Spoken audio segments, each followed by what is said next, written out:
नमस्कार। RGD classes YouTube channel पर आप सभी का स्वागत है भाई। आज फिर एक नया टॉपिक शुरू करेंगे। वन्य जीव संरक्षण वेरी मोस्ट इम्पोर्टेंट टॉपिक है। हर एग्जाम में क्वेश्चन यहाँ से पूछे जाते हैं और आपने देखा भी होगा। तो बेहतरीन तरीके से चीज़ों को समझेंगे और प्रॉपर नोट्स बनाते जाएंगे। ये कुछ टॉपिक्स जो लास्ट टॉपिक मैंने करवाया था आप लोगों को, क्या करवाया था भाई, वन संपदा या वन जो संसाधन है उनके बारे में करवा दिया, डिटेल में करवा दिया था। ठीक है भाई, कौन कौन सी पॉलिसीज कब आई थी वो सब का सब डिटेल में मैंने करवा दिया है। उम्मीद करूंगा आपने वो प्रॉपर लिखा होगा और एक बार में चीज़ें याद नहीं होंगी। कम से कम 2 से 3 बार चीज़ों को रिवीजन करो, लिख लिया हो। अदरवाइज क्लास को 1 से 2 बार देखेंगे तो चीज़ें याद स्वतः ही हो जाएंगी। चलिए शुरू करते हैं आज का हमारा टॉपिक, वन जीव संरक्षण। वन्य जीव संरक्षण की बात करें तो इसमें मुख्य रूप से हम टॉपिक पढ़ेंगे क्या, इसमें हम राष्ट्रीय उद्यान टॉपिक पढ़ेंगे, वन्य जीव अभ्यारण्य के बारे में पढ़ेंगे, मृगवन क्षेत्र के बारे में पढ़ेंगे और बहुत सारे जो छोटे छोटे टॉपिक हैं उन सभी के बारे में पढ़ेंगे। तो वन जीव संरक्षण, जिस तरीके से जो वनों का संरक्षण करना जरूरी है, वन हमारे लिए अति आवश्यक है, उसी प्रकार हमारे जीवन में जो वन्य जीव हैं, वनों में रहने वाले जीव हैं, उनका संरक्षण करना भी हमारा एक प्रमुख दायित्व बनता है। क्योंकि अगर हम उनका संरक्षण नहीं करेंगे तो प्रकृति का जो बैलेंस है वो बिगड़ जाएगा, क्योंकि हर चीज एक दूसरे पर डिपेंडेंट है।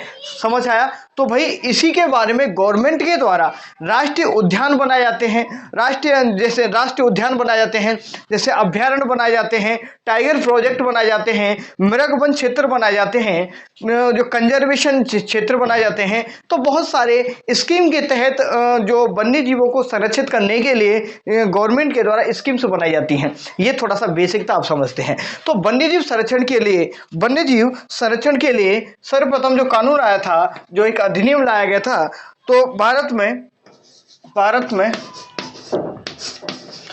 वन्यजीव, भारत की बात कर रहा हूं मैं, वन्यजीव संरक्षण अधिनियम कब आया था? ये मैं लास्ट क्लास में भी करवा दिया था आपको। संरक्षण अधिनियम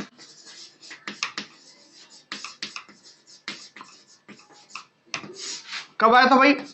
9 सितंबर लिख लो, 9 सितंबर 1972। ध्यान रखेंगे 1972 में ये आ गया था भाई। ठीक है, इसे जो भारत में आया था ना, इसको राजस्थान में लागू किया गया था। कब किया गया था भाई? लिखेंगे 1 सितंबर 1973 से। ठीक है भाई, जो वन्यजीव संरक्षण अधिनियम आया था भारत सरकार के द्वारा लेकर के आई थी, तो उसको राजस्थान सरकार ने कब अप्रूवल दे दिया या लागू कर दिया राजस्थान में? तो आपको बताना है 1 सितंबर 1973 का नाम ध्यान रखेंगे, ये डेट है जो कि याद रखना है। राजस्थान गवर्नमेंट के द्वारा भी एक वन्य जीवों के संरक्षण के लिए अधिनियम लाया गया था 1953 में, 1951 में। तो ध्यान रखेंगे राजस्थान में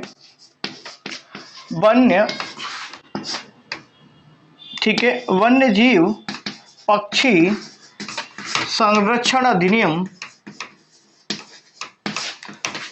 की बात करें तो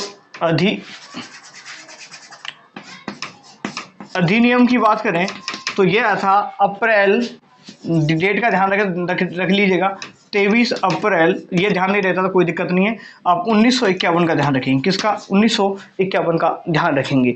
ये इसका जो मुख्य उद्देश्य क्या था कि वन्य जीवों को किसी भी तरीके से संरक्षण किया जाए, वन्य जीवों को बताया जाए। एक रेड डाटा बुक का नाम सुना होगा, रेड डाटा बुक।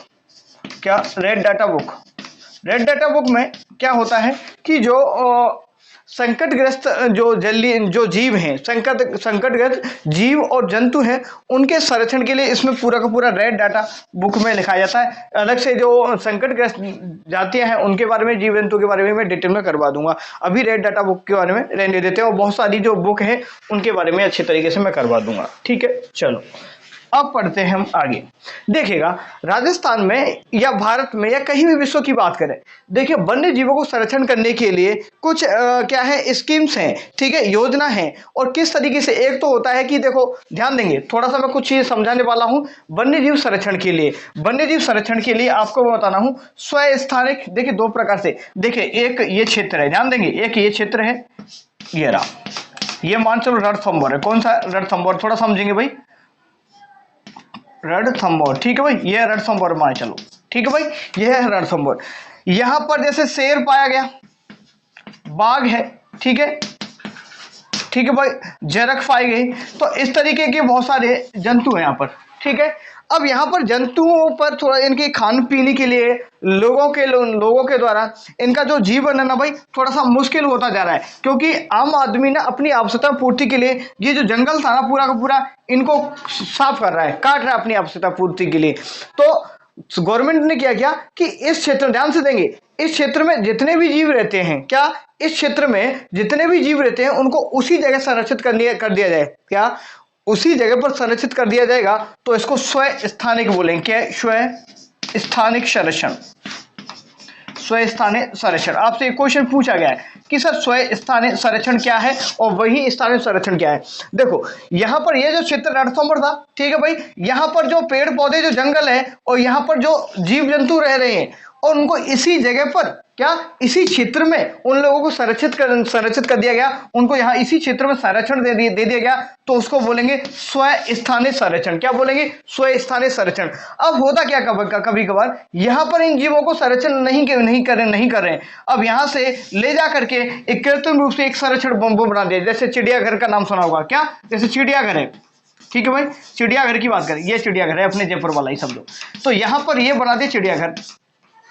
अब यहां से मान चलो चीता को उठाया या यहां पर किसी जीव को उठाया, यहां पर रख दिया, यहां से ले जाकर के किसी दूसरे स्थान पर बोले तो जो प्राकृतिक जो भी जीव है ना वो अपने स्थान, मूल स्थान से किसी दूसरे आवास में उसका संरक्षण करना वो होता है वही स्थान है। ये बहुत पूछा है, वही स्थान है संरक्षण, ये आप ध्यान रखेंगे, अभी मैं लिखा देता हूं तो आपको समझ आया होगा। वही स्थानीय संरक्षण और स्वस्थानीय संरक्षण आपको समझ आ गया होगा, ये पूछा जाता है भाई, ठीक है। चलो तो देखिएगा यहां पर अच्छे तरीके से लिखा देता हूं, लिख लीजिएगा यहीं पर, यहां पर एक बार दोबारा और लिखा देता हूं, समझेंगे। तो संरक्षण कितने तरीके से करेंगे हम? दो प्रकार से करेंगे सर। एक तो होता है स्वस्थानीय संरक्षण, स्वस्थानिक संरक्षण करेंगे भाई, परिभाषा भी लिखा दूंगा, कोई दिक्कत वाली बात नहीं। एक तो स्वस्थानिक संरक्षण हो गया और एक हो गया और वही स्थानीय संरक्षण, ठीक है भाई। दो प्रकार से हम जो जीव जंतु हैं उनका संरक्षण करेंगे। स्वस्थानीय की बात करें तो जीवों को लिखेंगे, जीवों को उनके, समझा दिया ना मैंने, उनके प्राकृतिक आवास में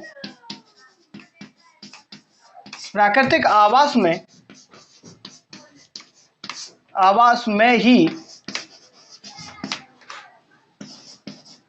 संरक्षित करना,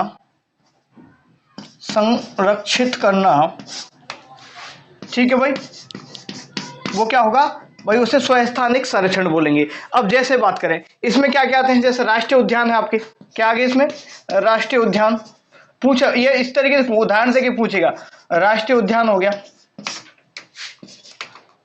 वन्य जीव अभ्यारण्य इसमें आ जाएंगे, वन्य जीव अभ्यारण्य, ठीक है। मृग वन क्षेत्र आ गया, मृग वन क्षेत्र इसमें सम्मिलित करेंगे। इसके साथ में इसमें और लिखेंगे, आप लोग लिखना चाहें तो कंजर्वेशन रिजर्व लिख लिया, कंजर्वेशन रिजर्व भी इसमें सम्मिलित करेंगे। समझ आया कि नहीं आया? तो स्वस्थानिक को समझेंगे कि जो जलीय जीव जिस स्थान पर रहे ना वहीं पर उसी स्थान पर उनका संरक्षण कर दो, उनके आवास में संरक्षण कर दो, उन्हें कहेंगे स्वस्थानीय संरक्षण। क्या बोले? स्वस्थानीय संरक्षण। और वही स्थानीय संरक्षण के बारे में देखो, वही स्थानीय मतलब बोलो जीवों को उनके मूल प्राकृतिक आवास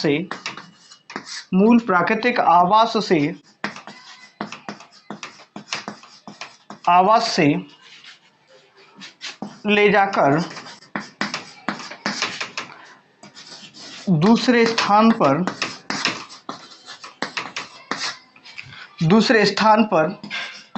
संरक्षण करना, ठीक है भाई।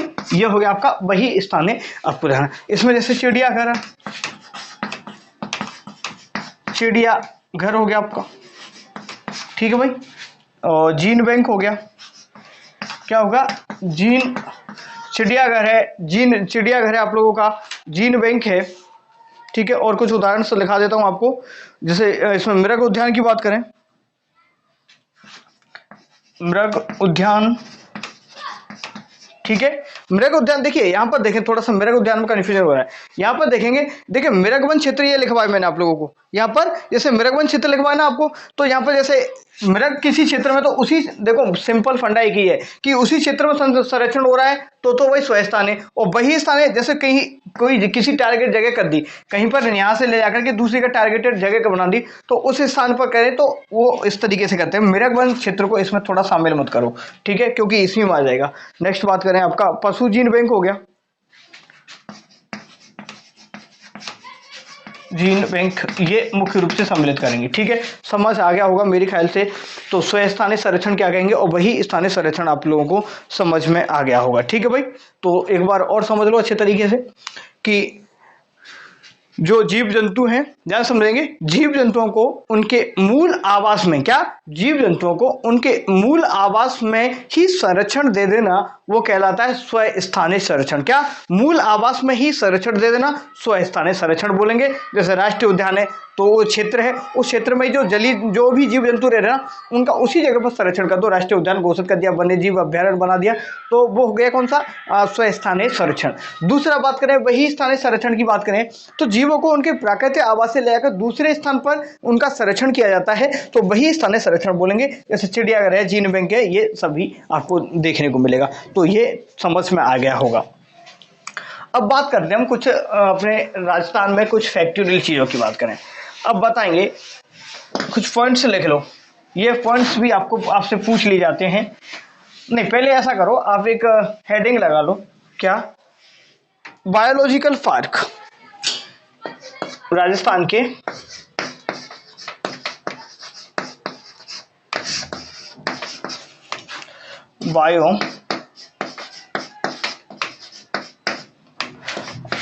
बायोलॉजिकल पार्क, राजस्थान के जो बायोलॉजिकल पार्क कौन कौन से हैं, राजस्थान में कितने बायोलॉजिकल पार्क हैं, ये आप हेडिंग लगा लो एक बार। तो लिखेंगे राजस्थान का पहला मतलब जैविक उद्यान बोलेंगे, क्या बोलेंगे, जैविक उद्यान। तो कौन कौन से हैं आपको लिखना है। तो पहला बायोलॉजिकल पार्क है आप लोगों का सज्जनगढ़, सज्जनगढ़, ये उदयपुर में भाई। कब बनाया गया था सर इसको, ये 2015 में बनाया गया था। कब बनाया गया था, 2015 में इसको घोषित किया गया। ध्यान रखेंगे, सज्जनगढ़ को कब बनाया गया, 2015 में बनाया गया था भाई, ठीक है। तो एग्जैक्ट डेट बताता हूं आपको, 1 सितंबर 2015, ठीक है, सॉरी 12 अप्रैल 2015 में बनाया गया था, ठीक है भाई, ध्यान रखेंगे। तो राजस्थान का पहला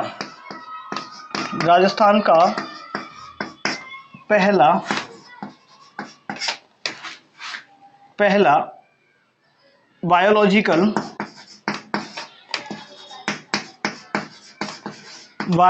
पार्क, ठीक है भाई।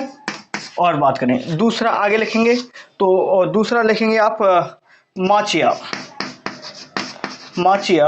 Safari park, Machia safari park की बात करें दूसरा, ये कहाँ पर है, ये आप लोगों का जोधपुर में है सर। कहाँ पर है ये जोधपुर में है, आपको ध्यान रखना है। और ये 2016 में बनाया गया। कब बनाया गया भाई, ये एग्जैक्ट डेट ये 2016 का ध्यान रखेंगे, ये कब बनाया गया था, 16 में, ठीक है, 2016 ध्यान रखेंगे, बस इतना ध्यान रखो। नेक्स्ट बात करें, तीसरे नंबर पर बात करें, माचिया सफारी और नाहरगढ़,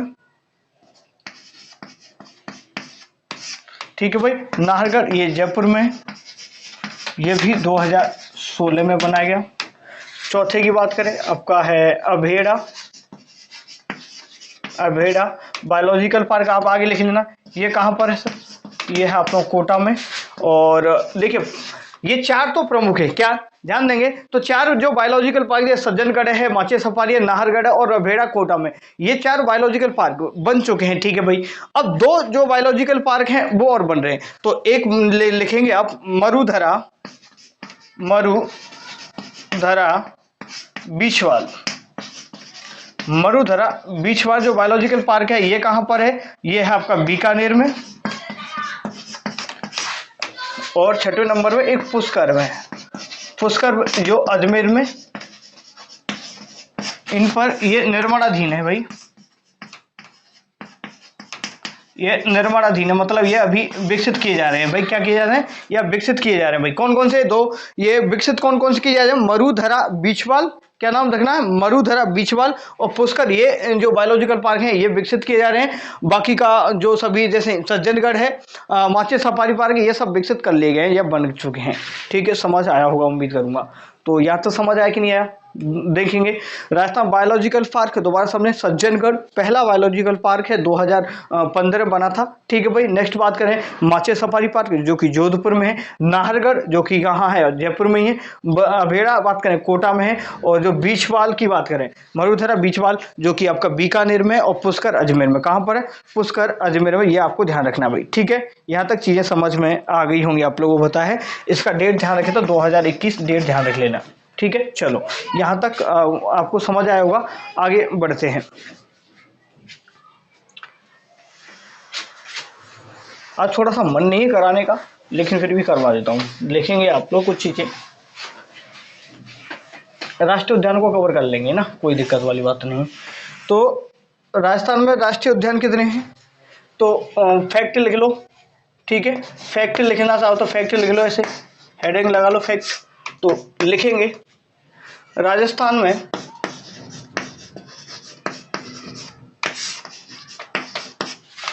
राष्ट्रीय उद्यान की बात करें सर कितने हैं, राष्ट्रीय उद्यान की बात करें सर, राष्ट्रीय उद्यान या नेशनल पार्क की बात करें तो नेशनल पार्क कितने हैं राजस्थान में, सर 3 है अभी। कितने हैं, 3 ही है, ऑफिशियल वेबसाइट पर देखोगे 3 है। ठीक है भाई, चलो नेक्स्ट बात करें। और बात करें राष्ट्रीय उद्यान राजस्थान में, वन्यजीव अभ्यारण्य राजस्थान में, वन्यजीव अभ्यारण्य की बात करें, अभ्यारण्य की बात करें, वन्यजीव अभ्यारण्य कितने सर, 27। कितने, 27 लिखेंगे। तीसरा पॉइंट, राजस्थान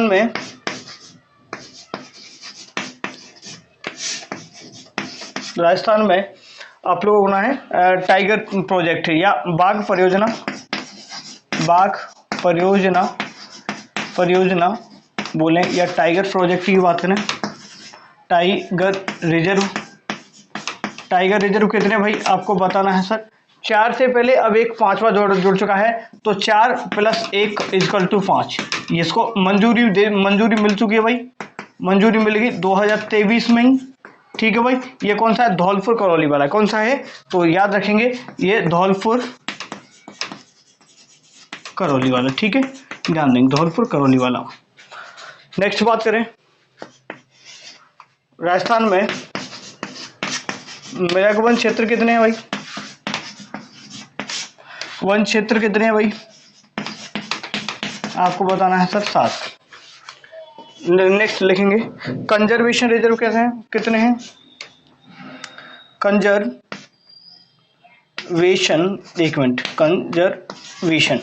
कंजर्वेशन रिजर्व कितने हैं भाई, तो कंजर्वेशन रिजर्व की संख्या होगी 30। कितनी हो गई, 30 हो गई है। और जो 30वें नंबर का है, ध्यान देंगे 30वें नंबर का है बीड फतेहपुर कंजर रिजर्व जो कि सीकर में है। कहाँ पर है, सीकर में।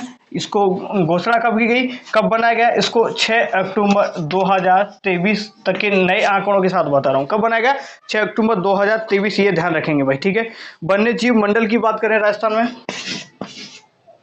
ध्यान देंगे वन्य जीव मंडल की बात करें तो वन्य जीव मंडल कितने, 16। कितने हैं, 16। और सर्वाधिक वन्य जीव मंडल कितने हैं, हाड़ौती प्रदेश में, आपको करवा दूंगा, हर जिले में वन्य जीव मंडल है।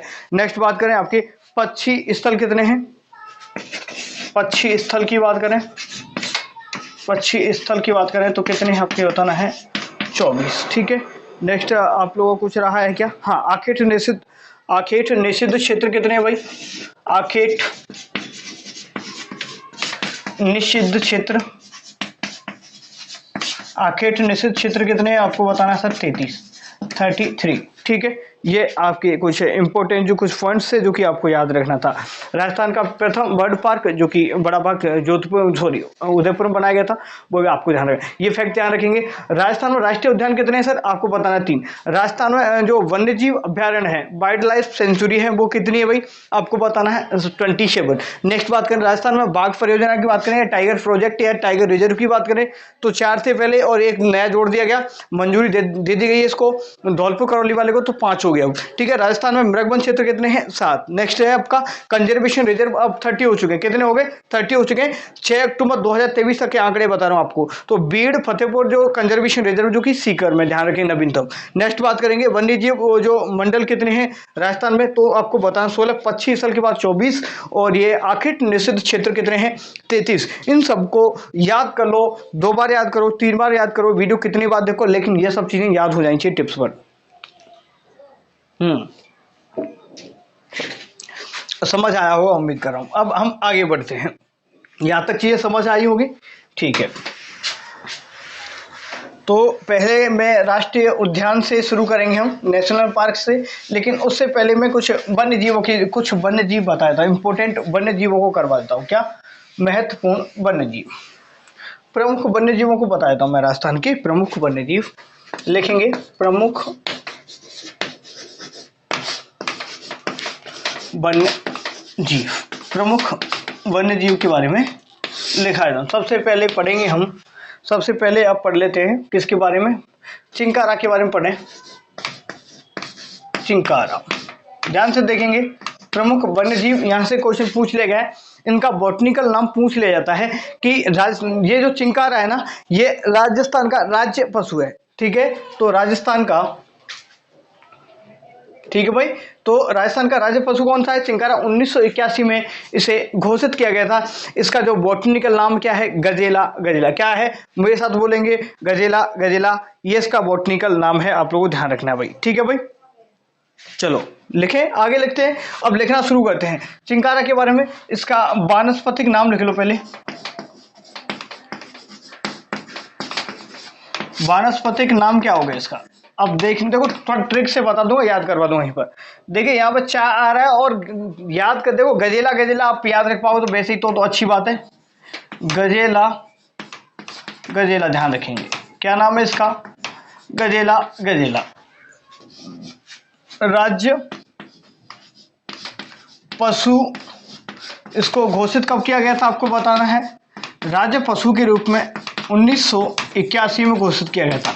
नेक्स्ट, कल लास्ट क्लास में मैंने बताया था राज्य पुष्प रोहिड़ा, राज्य वृक्ष खेजड़ी कब घोषित किए गए? 1983। कब घोषित किए गए? 1983, आप लोगों को पता है। ये 1900, और भाई ये इसका जो शरण स्थली की बात करें, शरण स्थली मुख्य रूप से, तो शरण स्थली की बात करें तो मुख्य रूप से अब इसका ये मिलेगा आपको ताल छापर अभ्यारण्य की बात करें, ताल छापर अभ्यारण्य जो कि कहाँ है? चूरू में, वहां पर मिल जाएगा। और एक है क्या नाम है? अमृता देवी। ठीक है, अमृता देवी मृगवन क्षेत्र, अमृता देवी, एक मिनट, अमृता देवी मृगवन क्षेत्र, मृगवन क्षेत्र, अमृता देवी मृगवन क्षेत्र आपको बताना है ये जोधपुर। यहाँ पर इनको ये पाए जाते हैं जोधपुर, ये जोधपुर आपको ध्यान रखना है, यहाँ पर ये आपको देखने को मिल जाएंगे। ठीक है भाई, तो यहाँ तक समझ आया होगा आपको। देखेंगे चिंकार के बारे में। इसका वानस्पतिक नाम आपको याद रखना है, कैसे भी याद करो, गजेला गजेला। अगर वैसे चे वाली सीरीज में आता है, ऐसे ध्यान रखना, गए तो जे कुछ भी याद करो तो गजेला। चिंकारा का जो बॉटनिकल नाम है वो क्या है? गजेला गजेला। 1981 में राज्य पशु घोषित किया गया था। तो और मुख्य रूप से ये शरण स्थली बोलो, ये कहाँ पर पाया जाता है आपको बताना है, तो तालछापर अभ्यारण्य में बहुत पाए जाते हैं। और अमृता देवी जो मृगवन क्षेत्र है जोधपुर, वहां पर भी ये देखने को मिल जाएंगे आप लोगों को। ठीक है, चलो आगे बढ़ते हैं। दूसरे नंबर पे आप बात कर लेते हैं, चिंकारा हो गया, पशुओं के बारे में बात कर ली, और पक्षी के बारे में बात कर लो। तो घोड़ावन पक्षी को, घोड़ावन पक्षी के बारे में बात कर लो थोड़ा सा। कौन सा पक्षी? घोड़ावन पक्षी के बारे में बात करें तो इसका जो वानस्पतिक नाम की बात करें, वानस्पतिक नाम बात करें किसका? गोडावन पक्षी का, तो इसको बोलेंगे नाइग्री शेप्स, नाइग्री शेप्स। क्या बोलेंगे? नाइग्री शेप्स। आपको बताना है क्या बोलेंगे? नाइग्री शेप्स बोलेंगे। और इसी को और एक नाम और देते हैं, इसको उपनाम बात करें, उपनाम और है इसके, इसको सोन चिड़िया भी बोलते हैं। क्या? सोन चिड़िया। क्या बोलेंगे सर इसको? सोन चिड़िया। ये रेक्टाफिकेशन वाली चीजें याद करनी पड़ेंगी आप लोगों को। इसी को बोला जाता है the great Indian bustard, the great Indian bustard. तो द ग्रेट इंडियन बस्टर्ड कैसे कहा जाता है? गोडावन पक्षी को कहा जाता है। और ये सेवड़ घास, ठीक है, तो इसमें जो सेवड़ घास है ना, तो इसकी शरण स्थली की बात करें, शरण स्थली की बात करें एक तरीके से, तो कौन सा है? सेवण घास। सेवण घास आप लोगों को पता है कौन सा? सेवण घास आप लोगों को पता ही होगा। और इसका गोडावन प्रजनन केंद्र कहाँ है? गोडावन प्रजनन केंद्र, गोडावन प्रजनन केंद्र कहाँ है? तो यह है जोधपुर जंतुआलय में। कहाँ पर है? जोधपुर जंतुआलय, ध्यान रखेंगे, जोधपुर जंतुआलय, ठीक है। तो गोडावन पक्षी का प्रजनन केंद्र कहाँ पर है? तो जोधपुर जंतुआलय का नाम बताएंगे। वनस्पति के नाम आपको नाइग्री शेप्स बताएंगे। अन्य नाम में बात करें, सोन चिड़िया की बात करें, द ग्रेट इंडियन बस्टर्ड के नाम से भी इसे जाना जाता है, द ग्रेट इंडियन बस्टर्ड के नाम से भी इसे जाना जाता है। सोरसन, बारा और शांकली यहाँ भी पाए जाते हैं। और ये कहाँ पर पाए जाएंगे? मरु उद्यान, मरु उद्यान, मरु उद्यान कहाँ है? ये आप लोगों का जैसलमेर और बाड़मेर में है। जैसलमेर प्लस बाड़मेर में पाया जाता है। क्या? मरु उद्यान जैसलमेर और बाड़मेर में ये पाए जाते हैं भाई, आपको ध्यान रखना है, ये आपको समझना है। आगे हम बढ़ते हैं, एक बार दोबारा समझेंगे। गोडावन पक्षी की बात करें, हाँ ये तो लिखा ही नहीं मैंने, इसको राज्य पक्षी का दर्जा, राज्य पक्षी का दर्जा, पक्षी का दर्जा कब दिया गया भाई?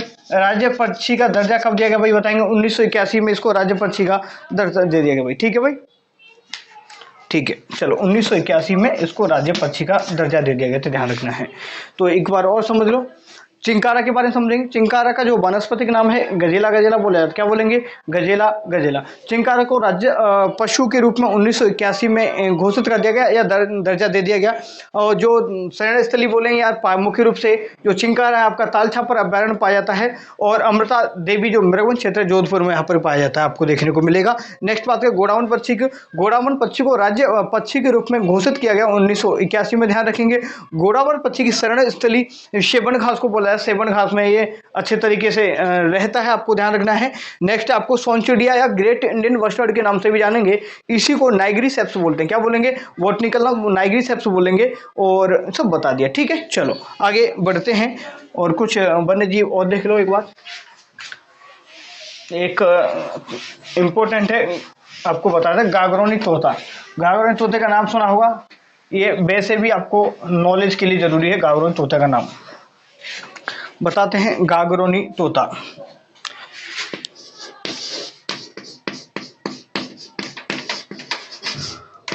गागरोनी जो तोता है ना भाई, गागरोनी तोता, गागरोनी तोता की बात करें, गागरोनी तोता है ये मुकुंदरा हिल्स राष्ट्रीय उद्यान में पाया जाता है। कहाँ पाया जाता है? मुकुंदरा हिल्स, पढ़ेंगे इसके बारे में डिटेल में ना। मुकुंदरा हिल्स राष्ट्रीय उद्यान के राष्ट्रीय उद्यान में पाया जाता है, वही ध्यान रखना है। किस में पाया जाता है? ये मुकुंदरा हिल्स राष्ट्रीय उद्यान में पाया जाता है। और दूसरा पॉइंट लिखेंगे, इसमें क्या है? ये मानव के जैसी आवाज उत्पन्न करता है।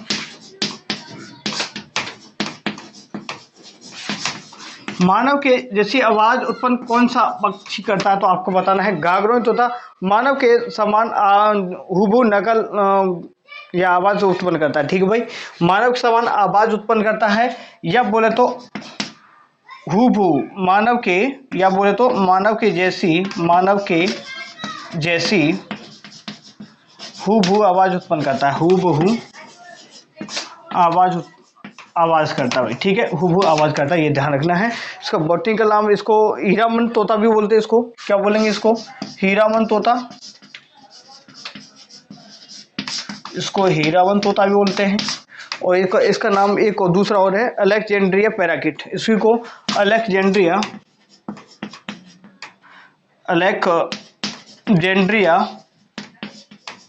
पैराकिट। आज थोड़ा सा मन नहीं है, इसलिए थोड़ा सा ना ये मज़ा नहीं आ रहा मुझे लग रहा है शायद, ठीक है। तो गागई तोता मुकंदरा हिल्स राष्ट्रीय उद्यान में, और ये आपको मानव की जैसी हुआ आवाज निकाल सकता है, हीरामन तोता या अलेक्जेंड्रिया पैराकिट भी इसे कहा जाता है। नेक्स्ट आपका कुरंजा पक्षी के बारे में और लिख लो। कुरंजा पक्षी, कुरंजा पक्षी ये राजस्थान की संस्कृति का परिचारक, वैसे राजस्थान की संस्कृति का परिचारक भी कहते हैं। तो आपसे पूछा कुरंजा पक्षी को क्या बोलते हैं, राजस्थान की संस्कृति का परिचारक बोला जाता है। एक संदेशवाहक पक्षी है, ये क्या है, एक संदेशवाहक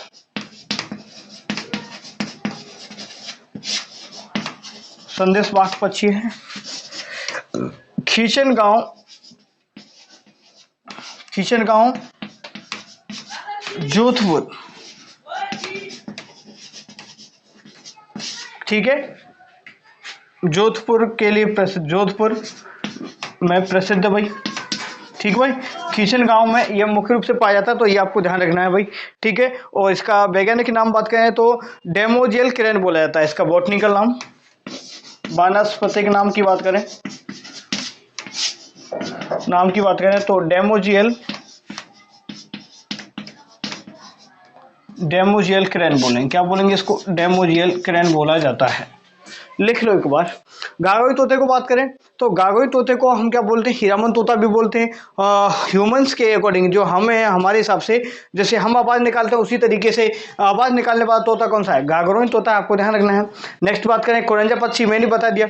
कुरंजा पक्षी मुख्य रूप से आपको कहाँ का प्रसिद्ध है, कहाँ पर पाया जाता है, तो आपको बताना, खींचनगांव जोधपुर का नाम बताना है, ठीक है भाई। इसका जो बॉटनिकल नाम है डेमोजियल क्रेन बोला जाता है भाई, ठीक है भाई। और क्या है इसमें, यहाँ ये राजस्थानी संस्कृति का प्रचारक है और संदेशवाहक पक्षी के नाम से भी इसे जाना जाता है। एक बार देख लेता हूँ कितना टाइम हुआ, ठीक है, 32 मिनट का टाइम हो चुका है आप लोगों का। अब करवाएं क्या, राष्ट्रीय उद्यान शुरू करें, तो मेरे ख्याल से आज रहने देते हैं, ठीक है, कल ही करवाएंगे। क्योंकि ना आप वीडियोस को देखा करो, जब वीडियोस आप देखते नहीं हो तो चीज़ें बिगड़ना शुरू हो जाता है, ठीक है।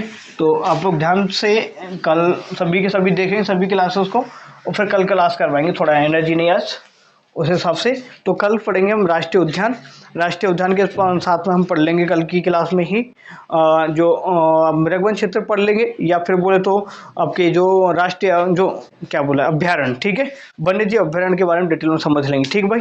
तो बस यही क्लास थी छोटी सी आज की, कल टॉपिक को और अच्छे तरीके से शुरू करेंगे, और आज शुरू तो कर दिया मैंने, ठीक है भाई। तो नेक्स्ट क्लास में जुड़ेंगे अच्छे तरीके, स्वस्थ रहे, व्यस्त रहे, मस्त रहे, धन्यवाद।